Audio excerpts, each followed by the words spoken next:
Hey there, athletes. Coach John Ferry here from Team Wilpers. Excited as ever to welcome you to our Week 2 athlete briefing here for the Summer Run Challenge. A big congratulations to everyone that completed their 20-minute distance test here in Week 1 and set the new baseline for their challenge. Speaking of Week 1, we're going to start with a little bit of a Week 1 review. So if you didn't do that test, then you started immediately with that progressive interval run. So really working through a big range of paces here. Our big goal, as much as getting a good workout out of this one, is really making sure that everything is well set up for the challenge ahead. Making sure those paces felt appropriate, not too much, not too little. If something's off, might need to do a manual adjustment and or plan a test sometime soon. So hopefully you got that there. Also a really solid amount of Z3, Z4 training time, working through half marathon, marathon, a little bit of threshold. Great practice as well, kind of baked into the structure of this workout. Practice transitioning from pace to pace to pace back down again a few times, depending upon how many times you went through that progression there. So that was our week 1 workout 1. If you didn't test, run number 2 was that interval run. So featuring threshold pace, VO2 max pace. As I mentioned, combination, kind of mixed interval workout here. So a lot of Z4, Z5 training time. Plus, one great built-in feature of this particular structure is really coming to finish the workout stronger and harder than we started. So I love sometimes those really kind of hard finishes, being able to kind of kick it at the end. Really good practice for finishing races harder or other workouts. Long run to finish the week, as always, nice and easy start to finish. Hopefully one of the best runs of the week. Just a gentle reminder as we come to the end of our first week here to make sure you're getting into the website, checking the box, chasing a 100% completion percentage over the course of the challenge.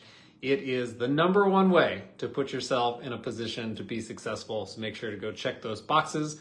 And now let's talk about our Week 2 workouts coming up here in the week ahead. So run number 1 is going to be kind of, I will refer to it as a tempo run. And for those who have been around a long time, we used to refer to tempo as a little bit different. Someone actually asked the question here in the last 12 hours. Tempo, it used to be our only pace. We didn't have the 6-pace calculator, so we used only easy pace and tempo pace exclusively. So the reason that tempo is both what was a good word then, is a different meaning now, is this fairly nebulous definition. So for a marathoner or a half marathoner, it might be marathon pace. For a 5Ker, it's very possible that it could be threshold or 5K pace. It really doesn't have a set definition. So when we refer to tempo from here forward, it's going to kind of be that endurance race pace for us. So kind of a zone 3-ish, if you will. And so what this workout really is a half marathon pace and marathon pace workout. So we're talking about endurance race zones, a tough pace, but one in which you can still hold for quite an extended period of time here. So this workout is definitely a bit more of kind of an endurance style, long duration hold workout than it is, let's say, like a speed workout. What we're really doing is bolstering the kind of endurance effort of anywhere from a 5K, 5 mile, and 10 mile, where you have that need for strong endurance, a high lactate threshold in order to push harder, longer.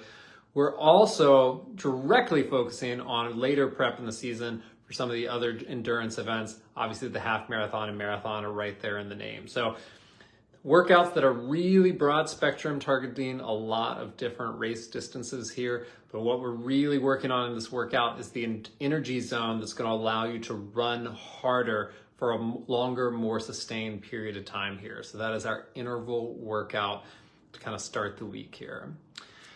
Run number 2 is our interval workout. Run number 1 is kind of our tempo workout, sustained pace. Run number 2, our interval work. So this, we're doing another combination of VO2 max and threshold, different structure, however. So we're going to start this one with a couple pops of VO2 max work right at the top. Last time we finished that way, which we're going to do again. I talked about I like kind of finishing strong like that, but this time we start there as well. So the scope of this workout focuses a lot on zone 4, a little bit on zone 5, so we're getting some touches on both of those things there. However, One of the reasons I really like to include sometimes these kind of fast speed intervals, and in this case scenario, a VO2 max interval at the top of a workout, is this. Try to reflect upon your training and racing career. Have you ever started a race and or a workout, especially an interval in a workout, too hard or too fast? Of course you have. We all have done it. We've all done it probably more often than we'd like to admit. So in essence, you have two options when that happens. You have to be able to adjust while continuing to run and run at a high effort, or you have to stop, reflect, reset, and then get going again by basically taking a recovery interval. So by starting a workout with this high speed, and then dropping it down to threshold, we are sort of imitating that a little bit with some recovery intervals, right? So it's a little bit different, but we're trying to really push the intensity right away, get your heart rate up, let it recover a little bit, push it again, and then see if you can settle back down into threshold. So we have to teach our body to be able to recover on the move. And what we're trying to do, I think about is lactate threshold with a lot of like VO2 max, lactate buffering with some of these VO2 max workouts. And what in essence that entails is teaching your body to clear the lactate while you're still moving. So starting with those kind of short, high intensity intervals will hopefully kickstart that a little bit. The goal is actually to get a gentle recovery there in the threshold work by stepping down an energy zone level and then naturally finishing the workout again with another good hard finish. So it should be a great workout, very similar to week one, but with a slightly different structure here, finishing nice and strong. Finishing the week, of course, with our endurance run. Easy pace, once again, start to finish. An important kind of a reminder as we come into the season where things are getting warmer and warmer and warmer, it is okay to keep reducing the pace of this easy effort to match your kind of real feel on that day. As temperatures are rising, very few of us are adapted yet. At a certain point, there's only so much adaptation you're going to get. You're going to get negative performance impact. So the pace guideline of this easy run effort is not designed to push you or challenge you as you're going for longer and longer distance.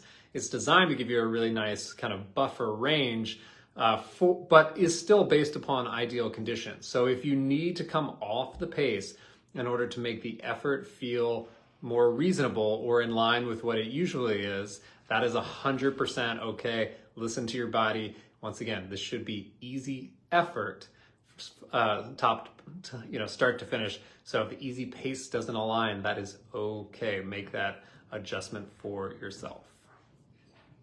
We're gonna go on. We have limited questions today. We have one, so we're gonna go with that. And the question is a very good one, and it is for warm-ups. Is it okay to start slower than the normal prescribed slow pace? I'm gonna call it easy pace instead. I've been easing into runs at like 4.5 mile per hour and working up to my easy pace over 5 to 10 minutes. There's kind of a part B here of also when our paces fall between two tread settings, how do you choose which to run? So we'll start with the beginning. Warm-ups. Great question, great opportunity. You absolutely can start slower than the prescribed pace ranges. A lot of times my entire easy run, so not just the warm-up, but the entire easy run is simply just a progression from very, very easy at any pace that feels very easy to start on that particular day to really maybe the middle, potentially the top of my easy pace range if I'm having a good day. Much more importantly, kind of to the previous point, is to make sure that you are kind of dialed into your body and your effort and you're not overtaxing there. So great way actually to come into starting nice and slow and stepping up and stepping up and stepping up. So absolutely feel free to continue that. Whether it's 5 to 10 minutes or 50 minutes to an hour, that is a good way to approach an easy effort. Just as your body gets a little bit more acclimated, you can push a little bit more. You might realize you do too much and you have to back it down a notch actually. And in terms of when our paces fall between two tread settings, how do you choose which to run? It's completely up to you. In that scenario, sometimes I like to refer to we're not doing fine needlework here. We're painting with a fairly large brush. So if it's the difference of 6.1 or 6.2, I don't think you're going to see much of a reflection of that in your overall fitness. So If you're having a great day, go high. And if it's not so good, maybe try low. And we'll go with that. But otherwise, that is actually all for our week 2 athlete briefing. So thanks so much. I appreciate everyone for being here. Have an amazing week 2, and I can't wait to see you back next week. Bye for now.